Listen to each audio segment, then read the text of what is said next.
Iran এবং ইসরায়েলের মধ্যে লড়াই, সেখানে আমেরিকার এন্ট্রি গোটা বিশ্বকে এই মুহূর্তে বলতে গেলে তৃতীয় বিশ্বযুদ্ধের দোরগোড়ায় দাঁড়িয়ে দিয়েছে। গোটা বিশ্ব এই মুহূর্তে দুই ভাগে বিভক্ত হয়ে গেছে। রাশিয়া যদি এই যুদ্ধে এন্ট্রি করে নেয় তাহলে এক প্রকারে বলতে গেলে তৃতীয় বিশ্বযুদ্ধ শুরু হয়ে যাওয়ার সময়ের অপেক্ষা মাত্র। রবিবার ভোরে ইরানের ৩ পরমাণু কেন্দ্র ফোর্ডো, নাতানস, ইস্পাহানে হামলা চালায় আমেরিকার বোমারু বিমান। মিসৌরি থেকে যাত্রা শুরু করেছিল, তারপরে টানা ৩৭ ঘন্টা ধরে উড়ে গিয়ে ইরানের ৩ পরমাণু কেন্দ্রে হামলা চালায় আমেরিকার বি-2 স্পিরিট বোমারু বিমান।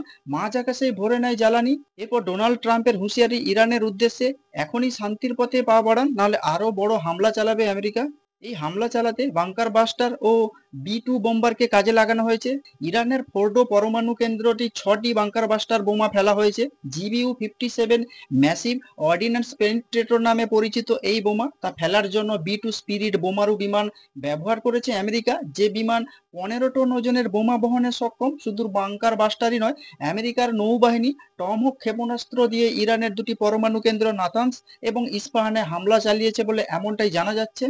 গত ১৩ই জুন ইরানের পরমাণু কেন্দ্রকে লক্ষ্য করে হামলা চালায় ইসরায়েল। তাতে নিহত হন দেশের ৯ জন পরমাণু বিজ্ঞানী। পাল্টা ইসরায়েলে হামলা শুরু করে ইরান। দুই দেশের সংঘাতের মধ্যে এবার নাম জড়ালো আমেরিকা। ইরানকে আমেরিকা ২ সপ্তাহ সময় দিয়েছিল। ট্রাম্প জানিয়েছিল আমেরিকা আদৌ ইরানে আক্রমণ করবে কিনা সে বিষয়ে ২ সপ্তাহের মধ্যে সিদ্ধান্ত নেবে, কিন্তু সেই সময়সীমা শেষ হওয়ার আগেই ইরানে হামলা চালালো আমেরিকা। ইরানের পরমাণু কেন্দ্র লক্ষ্য করে হামলা চালিয়েছে আমেরিকা। তারপরে আরো সক্রিয় হয়ে উঠেছে ইরান। রবিবার সকালে নতুন করে ইসরায়েলে হামলা শুরু করেছে ইরান। ছুড়েছে একের পর এক ক্ষেপণাস্ত্র, এমনটাই জানিয়েছে ইসরায়েলের সেনা। তারা সাধারণ মানুষকে নিরাপদ আশ্রয়ে থাকতে বলেছে। তেল আবিব সহ ইসরায়েলের বেশ কিছু শহরকে ক্ষেপণাস্ত্রের আঘাতে ধ্বংস করে দিয়েছে ইরান।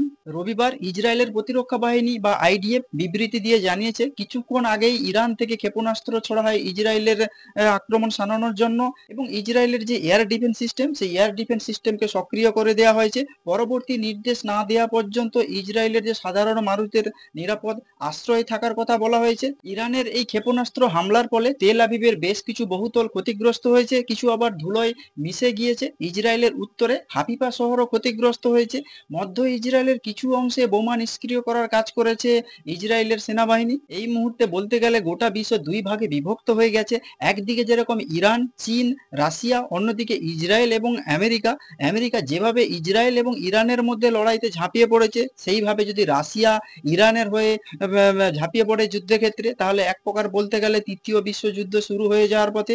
এবং চীনও এই সুযোগকে কাজে লাগাবে। চীন এই সুযোগকে কাজে লাগিয়ে তাইওয়ানকে দখল করার পথে অগ্রসর হবে। প্রশান্ত মহাসাগরের বুকে যেসব আমেরিকান যুদ্ধজাহাজ মোতায়েন ছিল তাইওয়ানকে সাহায্য করার জন্য, সেইগুলিকে এই মুহূর্তে ইরানের উদ্দেশ্যে পাঠিয়ে দেওয়া হয়েছে। ফলে তাইওয়ানের এই অংশটা পুরো খালি হয়ে গেছে। এই সুযোগকে কাজে লাগিয়ে তাইওয়ান দখল করার পথে অগ্রসর হতে পারে বলে এমনটাই মনে করছে বিশেষজ্ঞরা। ইরানের যে হরমুজ প্রণালী, সেই হরমুজ প্রণালী বন্ধের হুমকি দিয়েছে ইরান। ইরান যদি হরমুজ প্রণালী বন্ধ করে দেয়, তাহলে পশ্চিমী দুনিয়া থেকে যেসব তেল আমদানি হতো, সেই তৈল সরবরাহ সম্পূর্ণরূপে বন্ধ হয়ে যাবে। এর ফলে ভারত সহ বিভিন্ন দেশের যে অর্থনৈতিক অগ্রগতি, সেই অর্থনৈতিক অগ্রগতি এক কথায় বলতে গেলে বড় ধাক্কা খাবে। দীর্ঘ কয়েক দশক ধরে ইরানের যে চাবাহার বন্দর, সেই চাবাহার বন্দরে ব্যাপক বিনিয়োগ করেছে ভারত। আমেরিকার যে বোমারু বিমান, সেই বোমারু বিমানের তরফ থেকে ওই চাবাহার বন্দরের কাছেই এখানে বোমা নিক্ষেপ করা হয়েছে। আমেরিকার হানায় ইরানের যদি এই চাবাহার বন্দর সম্পূর্ণরূপে ধ্বংস হয়ে যায়, ভারতের দিক থেকে ব্যাপক আর্থিক ধাক্কা লাগবে বলে মনে করছে বিভিন্ন বিশেষজ্ঞ মহল। আপনারা কি বলবেন যে ইরান এবং ইসরায়েলের মধ্যে যে লড়াই চলছিল, সেখানে আমেরিকা ঝাঁপিয়ে পড়েছে, এখানে যদি রাশিয়া ঝাঁপিয়ে পড়ে তাহলে তৃতীয় বিশ্বযুদ্ধ শুরু হয়ে যাবে। তো আপনারা যদি এইসব বিষয় নিয়ে কোনো কিছু বলতে চান, তাহলে অবশ্যই কমেন্টস বক্সে কমেন্টস করতে পারেন। আর নজর রাখুন না চিন্তা টিভি।